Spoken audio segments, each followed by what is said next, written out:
Hello বন্ধুরা, আসসালামু আলাইকুম। বন্ধুরা, আপনারা কেমন আছেন? আশা করি সকলেই আপনারা আল্লাহর রহমতে ভালো আছেন। তো বন্ধুরা, আজকে আমি একটি গুরুত্বপূর্ণ একটি ভিডিও নিয়ে আপনাদের মাঝে আলোচনা করব। তো বন্ধুরা, ভিডিওটির মধ্যে আপনারা এই গাছগুলো দেখেই চিনে ফেলেছেন। তো বন্ধুরা, এই গাছগুলো কিন্তু বন্ধুরা দেশীয় জাতের বন্ধুরা সর্বিকলা কলা। বন্ধুরা বিভিন্ন ধরনের জাত রয়েছে। আর বন্ধুরা, আপনারা যে কলাগুলো দেখতে পাচ্ছেন এই কলাগুলো কিন্তু সর্বিকলা। তো বন্ধুরা, এই সর্বিকলা কিন্তু শুধুমাত্র পাকলেই খাওয়া যায়। তো বন্ধুরা, এই সর্বিকলা চারাগুলো আপনারা কোথায় রোপণ করবেন, এই চারাগুলো রোপণ করার কৌশল বন্ধুরা আমি সমস্ত কিছু নিয়ে আপনাদের মাঝে বিস্তারিত আলোচনা করব।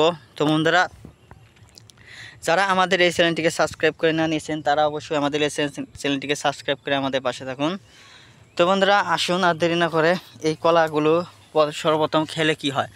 তো বন্ধুরা, এই কলাগুলো খেলে কিন্তু আপনাদের ক্যালোরি বৃদ্ধি পাবে এবং কি যাদের প্রচুর পরিমাণে বন্ধুরা ক্যালোরি দরকার ঘাটতি রয়েছে তাদের ক্যালোরি অভাব দূর করবে।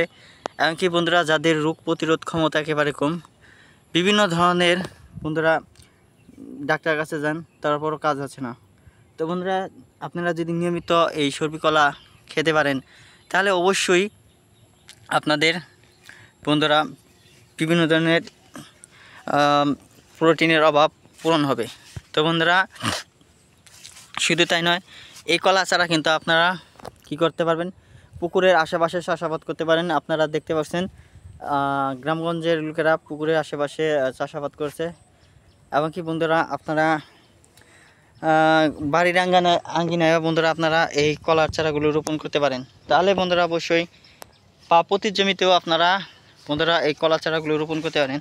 তাহলে অবশ্যই আপনারা বাম্পার ফলন দেখতে পারবেন এবং কি কলা চারাগুলো দ্রুত গতিতে বেরোচ্ছে।